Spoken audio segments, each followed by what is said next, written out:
दोस्तों 16 फरवरी के लिए सोशल साइंस का वायरल ऑब्जेक्टिव क्वेश्चन करेंगे दोस्तों आज के इस वीडियो में।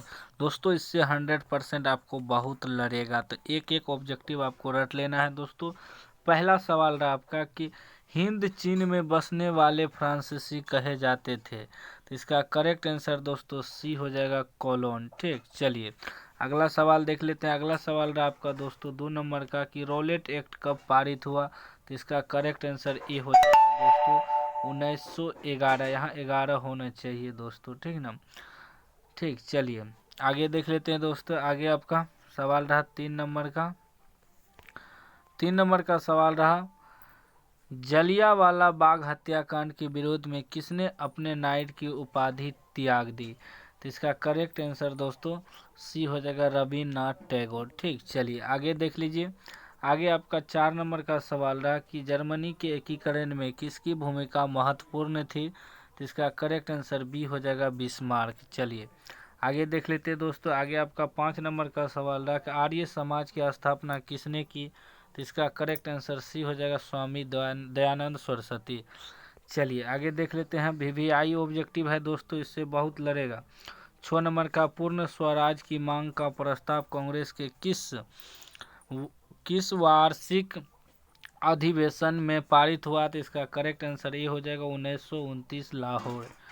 चलिए आगे देख लेते हैं दोस्तों। आगे आपका 7 नंबर का सवाल रहा कि भारत में सूती वस्त्र की प्रथम मिल खोली गई, तो इसका करेक्ट आंसर भी हो जाएगा मुंबई में। चलिए आगे देख लेते हैं। आगे आपका सवाल रहा 8 नंबर का कि अखिल भारतीय ट्रेड यूनियन कांग्रेस के प्रथम अध्यक्ष कौन थे, तो इसका करेक्ट आंसर भी हो जाएगा दोस्तों लाला लाजपत राय। चलिए आगे देख लेते हैं दोस्तों। वीवीआई ऑब्जेक्टिव है, ठीक, आप लोग पूरा रट लीजिए। चलिए 9 नंबर का सवाल रहा कि हिंद चीन क्षेत्र में अंतिम युद्ध की समाप्ति के समय अमेरिकी राष्ट्रपति कौन थे, तो इसका करेक्ट आंसर दोस्तों बी हो जाएगा निक्सन। चलिए आगे देख लेते हैं दोस्तों। आगे आपका 10 नंबर का सवाल रहा विक्टर इमैनुअल ने किसे प्रधानमंत्री नियुक्त किया, तो इसका करेक्ट आंसर सी हो जाएगा काउंट काबूर। चलिए आगे देख लेते हैं। आगे आपका 11 नंबर का सवाल रहा रक्त और लौह की नीति का अवलंबन किसने किया, तो इसका करेक्ट आंसर सी हो जाएगा गैरीवाल्डी। चलिए आगे देख लीजिए। आगे आपका 12 नंबर का सवाल रहा कि नई आर्थिक नीति कब लागू हुई, तो इसका करेक्ट आंसर सी हो जाएगा 1921 ईस्वी।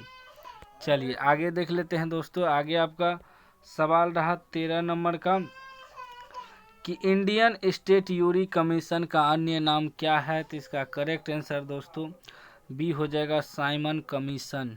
चलिए आगे देख लेते हैं। आगे आपका 14 नंबर का सवाल रहा कि महात्मा गांधी ने किस समाचार पत्र का संपादन किया था, तो इसका करेक्ट आंसर दोस्तों बी हो जाएगा यंग इंडिया। चलिए आगे देख लेते हैं। आगे आपका 15 नंबर का सवाल रहा कि गुटेनबर्ग ने सर्वप्रथम किस पुस्तक की छपाई की, तो इसका करेक्ट आंसर सी हो जाएगा बाइबिल।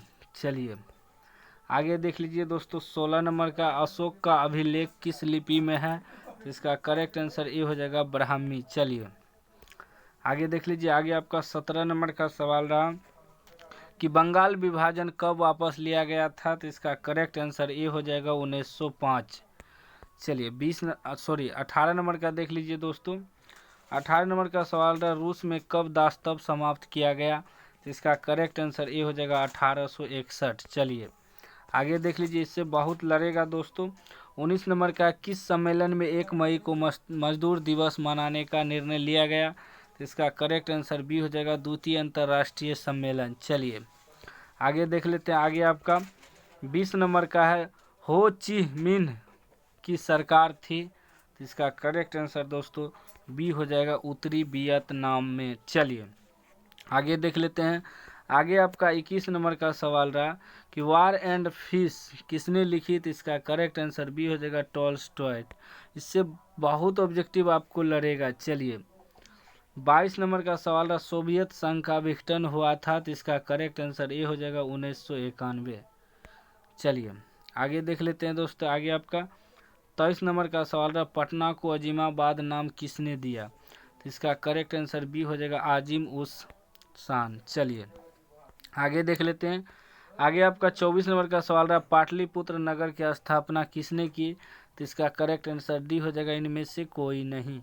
चलिए 25 नंबर का सवाल देख लीजिए दोस्तों। 25 नंबर का सवाल रहा, भारत में राष्ट्रीय आय की गणना किस संस्था द्वारा की जाती है? तो इसका करेक्ट आंसर ये हो जाएगा, केंद्रीय सांख्यिकी संगठन। चलिए आगे देख लेते हैं। आगे आपका 26 नंबर का सवाल रहा कि योजना आयोग का गठन कब हुआ? तो इसका करेक्ट आंसर ये हो जाएगा 15 मार्च 1950। चलिए 27 नंबर का सवाल रहा आपका कि उत्पादन के संसाधनों पर निजी व्यक्तियों का स्वामित्व होता है? तो इसका करेक्ट आंसर दोस्तों बी हो जाएगा, पूंजीवादी अर्थव्यवस्था में। चलिए आगे देख लेते हैं 28 नंबर का। 28 नंबर का सवाल रहा, गैस और बिजली उत्पन्न किस क्षेत्र का अंग है? तो इसका करेक्ट आंसर दोस्तों बी हो जाएगा, द्वितीयक क्षेत्र। ठीक, चलिए आगे देख लेते हैं। आगे आपका 29 नंबर का सवाल रहा कि बांग्लादेश की मुद्रा क्या है? तो इसका करेक्ट आंसर दोस्तों बी हो जाएगा, टका।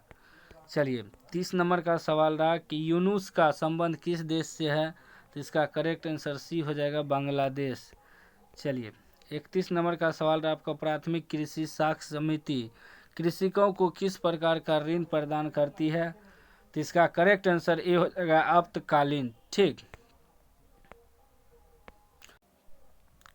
चलिए आगे देख लेते हैं दोस्तों। आगे आपका 32 नंबर का सवाल रहा कि जवाहर रोजगार योजना किस वर्ष प्रारंभ हुआ? तो इसका करेक्ट आंसर दोस्तों सी हो जाएगा, 1989। चलिए 33 नंबर का सवाल रहा कि मनरेगा में एक वर्ष में कितने दिन का रोजगार देने की गारंटी दी जाती है? तो इसका करेक्ट आंसर डी हो जाएगा, 100 दिन। नेक्स्ट सवाल देख लेते हैं दोस्तों। नेक्स्ट सवाल रहा आपका 34 नंबर का, उपभोक्ता संरक्षण के लिए कितने राज्य आयोग हैं? तो इसका करेक्ट आंसर ए हो जाएगा, 582। चलिए आगे देख लीजिए 35 नंबर का। 35 नंबर का सवाल रहा, महालनोबिस की अध्यक्षता किस समिति का गठन किया गया? तो इसका करेक्ट आंसर ए हो जाएगा, राष्ट्रीय आय समिति। चलिए एक एक ऑब्जेक्टिव आपको रट लेना है दोस्तों। ठीक, 36 का उपभोग व्यय और बचत का योग कहलाता है? तो इसका करेक्ट आंसर बी हो जाएगा, आय। चलिए 37 नंबर का सवाल रहा दोस्तों कि निम्न में से कौन आर्थिक क्रिया का चक्रीय प्रभाव है? तो इसका करेक्ट आंसर बी हो जाएगा, बी ए। नेक्स्ट सवाल देख लीजिए। 38 नंबर का सवाल रहा कि भारत में सर्वप्रथम राष्ट्रीय आय का अनुमान कब लगाया गया? तो इसका करेक्ट आंसर दोस्तों बी हो जाएगा, 1868।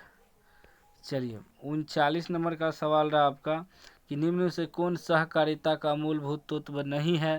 तो इसका करेक्ट आंसर दोस्तों सी हो जाएगा, नैतिक तथा सामाजिक तत्व।